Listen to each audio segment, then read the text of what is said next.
I'll never forget the day I read a book. It was contagious, 70 pages.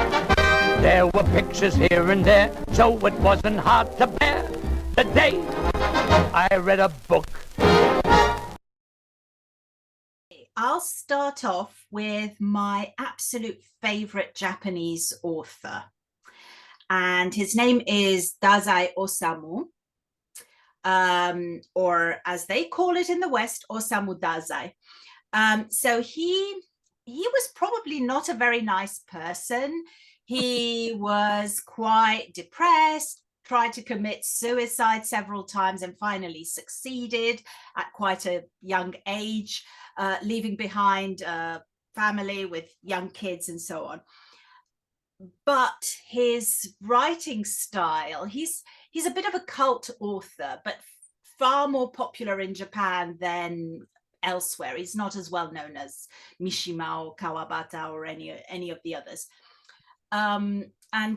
This novel, which in this translation is called A Shameful Life. This is a more recent translation. It was published in 2018. It was also translated in 1958 by Donald Keene. And it was there called No Longer Human, which is the kind of word for word translation of the Japanese title, which is Ningen Shikaku. So I actually can see pros and cons of both translations, but the novel itself is simply beautiful, if depressing. So he just has such a clear style and a bit of a self-deprecating style. So it's basically the narrator finds or is given 3 notebooks, diaries of the main character, Yozo.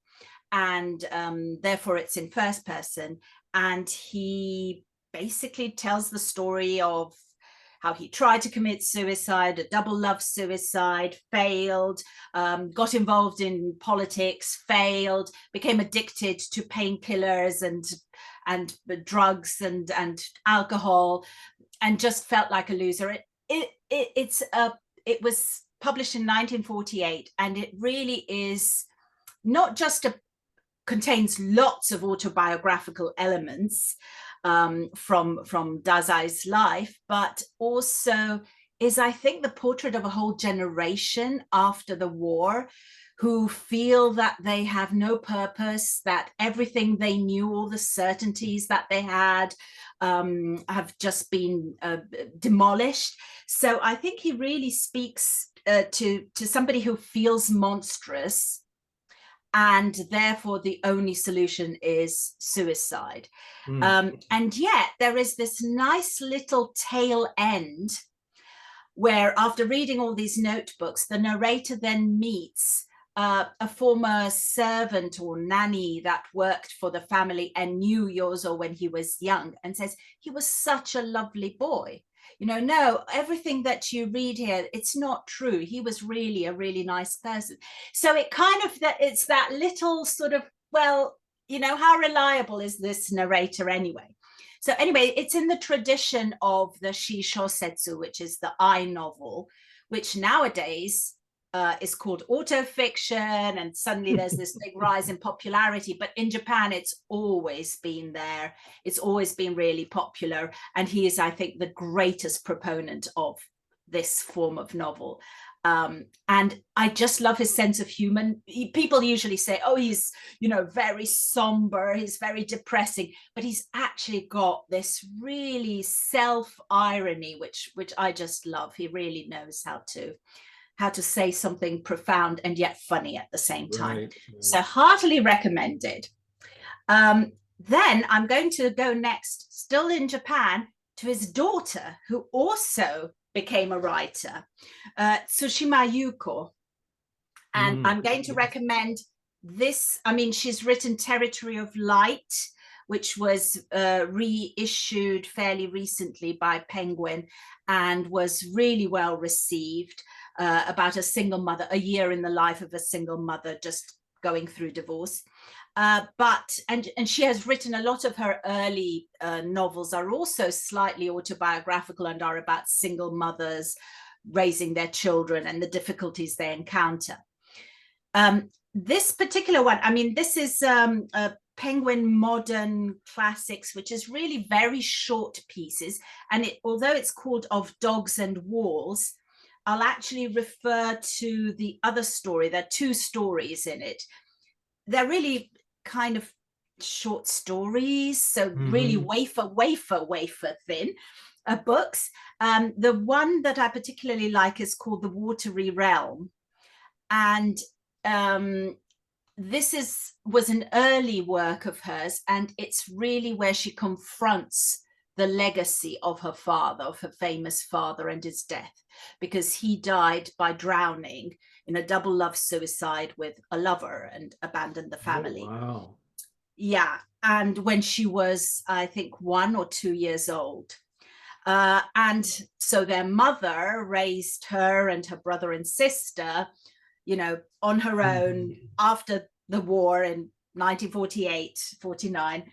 And so it must have been really difficult. And so this short story is really about 3 generations in the family. So it's a single mother with a son, a 5-year-old son, and with her mother. So the grandmother, who was the one whose husband died by drowning. And it's the little boy once is saving up his money to buy a little castle to put in the aquarium. And from that, it raises all sorts of, so she starts experiencing all these hidden, repressed feelings about the death of her father. But then it also leads to conversation with her mother. So the conversation between the grandson and the grandmother, and the grandmother feels that really, in a way, she has been cursed by the water spirit. So the watery realm is kind of grabbing all her family members, all her, well, her husband, but because also she was living in a part of Tokyo where they didn't have running water during the war. And so she was trying to raise 3 children during the war and having to go out in a well, and it was the weight of the water. And so, of course, from that weight of the water, the physical weight, it becomes the mental weight and you know, the husband that gets taken into the watery realm. So it's a very powerful, very short, but very powerful story. And also so much that is unsaid, all the tension and repression and resentment between the mother and daughter. And where finally, I think the daughter starts to realize that maybe the mother was raising her in that particular way because she was afraid and very overprotective, and so on. So it's a really powerful story. It's kind of a story of resilience, but at what cost? So the third one is not more cheerful either. Sorry, I do like noir literature. So this one hasn't actually been translated, and I'm trying to figure out who is the copyright holder, because I would love to translate it. So it's by the Austrian author Marlen Haushofer. It's in a volume with some other stories. It's a novella, it's 50-something, 55 pages or so, and it's called We Kill Stella. Or I think it's been adapted for film as Killing Stella, translated Killing Stella, but I think We Kill Stella is the sort of word for word kind of translation, but it fits much better. And it's the story of Anna, a sort of middle-aged, very bourgeois, settled kind of woman in 1950s Austrian provincial town, living with her husband and 2 sort of pre-teen to early teen son and daughter. and they take in the daughter of a friend of theirs who's coming from the countryside to town to work. And at first they make fun of her and say she's a bit of a country bumpkin and they, you know, she doesn't know anything. But then the husband ends up, she's young and pretty, and the husband ends up having an affair with her and then ends it, and she is distraught. And the girl, Stella, and has an abortion because she has fallen pregnant, and then in the end kind of runs out into the street and is run over by a car, so dies. And the "we kill Stella" is because really the narrator feels that every single member of the family contributed to Stella's death. But it's a very interesting, so it might seem like, you know, well, but overdone story maybe, but it's really interesting. The voice, Marlen Haushofer has such a unique voice. The narrator is kind of detached, almost has put a wall. She's also the author of The Wall. So she has put up a wall between her and the rest of the world. It starts out with her contemplating the garden and seeing a bird suffering and nearly die, and she does not intervene, which of course is a metaphor for what she does with Stella. She has been the observer and trying to, and gradually you begin to realize that this is a woman who's unraveling really in behind her calm, collected demeanor. She is actually approaching a nervous breakdown in a way. And there are a lot of such protagonists in Marlen Haushofer's work, and I find her work so powerful. She says, again, so much with so little, with a really pared down style. Yeah, and you sort of wonder, why is this narrator so passive? But there are so many things there, so many little clues there. Just an outstanding piece of work again. Okay, and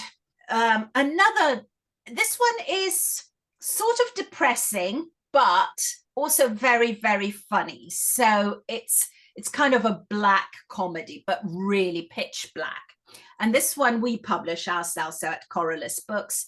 It's the only English translation of Jérôme Leroy. So Jérôme Leroy is a French author. It's called Little Rebel. It's a novella. He is very well respected, very well regarded in France. He writes a lot of sort of political novels about the National Front and about, you know, the state, the divisions, the fractions in French society. And this is no exception. So it's about a cop who gets shot by accident in an unnamed town in the west of France, which could be, from the description to me, sounds like Le Havre, but it could be some other one. And from there, then there's a terrorist cell that scatters, that they suspect is trying to plant bombs. The police is in disarray. There's a school where an author, a famous author, is supposed to visit them, and a teacher, a French teacher, who's secretly in love and a bit stalkerish about that author. Therefore, that's why he invited her over to the school. And they go into lockdown, and you have all of the class, and it's such a deadpan kind of humor, with sort of repetitions, and it goes backwards and forwards in time. So for instance, after the cop gets shot, it says, well, at this point we must say the narrator's voice comes in, you know, the omniscient narrator comes in. At this point we must say goodbye to Sergeant Richard Garcia and his colleague. This is a minor role in the story, but if you're really keen to know more, this is what happens to them in the future. And it's just, it's quite shocking, but it's a little gem of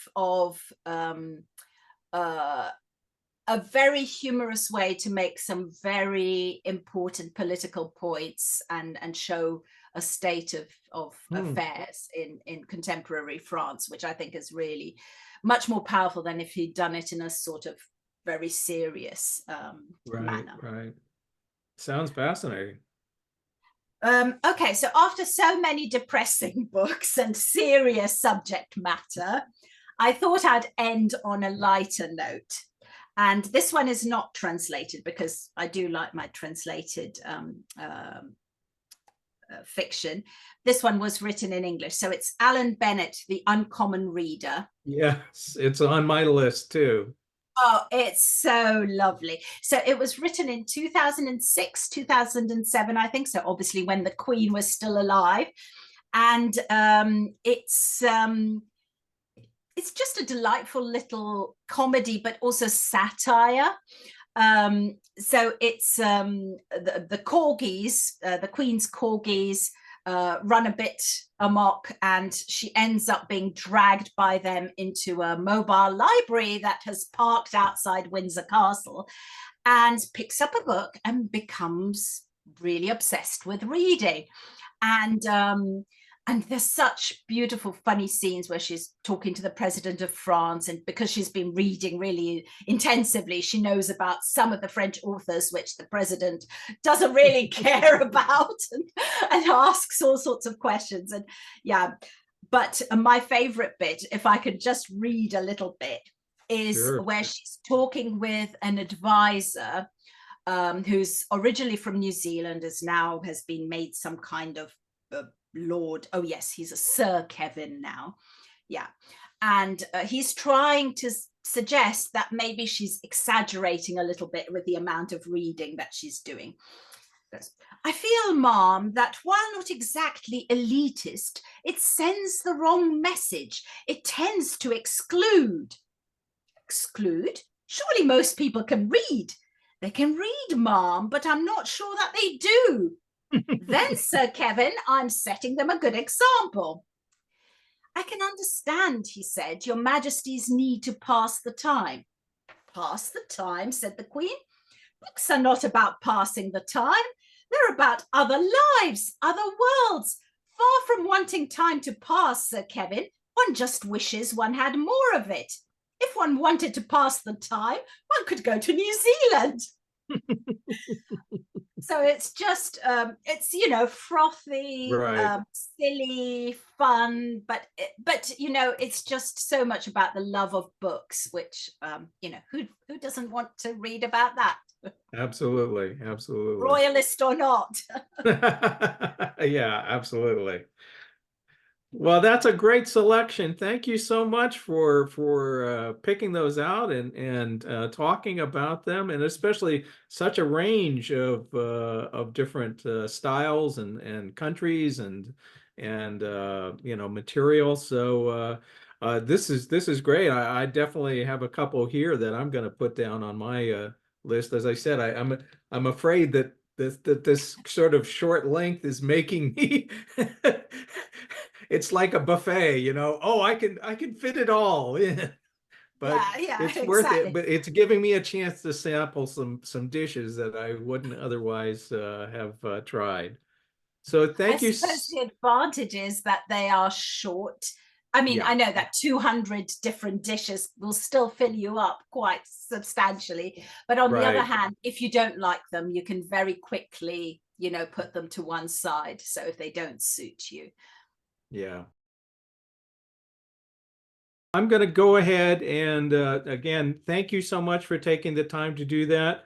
I'm going to go ahead and stop the recording now, but we can continue this chat. And I'm sure that folks will be writing down these titles and looking for these books. I'm definitely interested in Little Rebel because I love the French, you know, nouvelle tradition of the, you know, which is right in this space. Very politically engaged, aren't they? There's a lot of social, and this is what I love. This is the kind of writing that I love. This is why I read crime fiction, not so much for the puzzle element. I read it for the social element, so the social critique, because very often it shows the darker side of a society, doesn't it? Absolutely. That's such an excellent point that, you know, I live next door to a cop, in fact, and you know, just the awareness of you know, what gets into the social justice, criminal justice system. You know, it's not the guys with the black mustache and you know, the Simon Legree. It's really people who have fallen outside the kind of social comfort zone, and you know, extreme behavior is a response to extreme conditions in many cases. Yeah. Okay, well, thank you so much for that. Well, thank you for asking me. You're very, very welcome.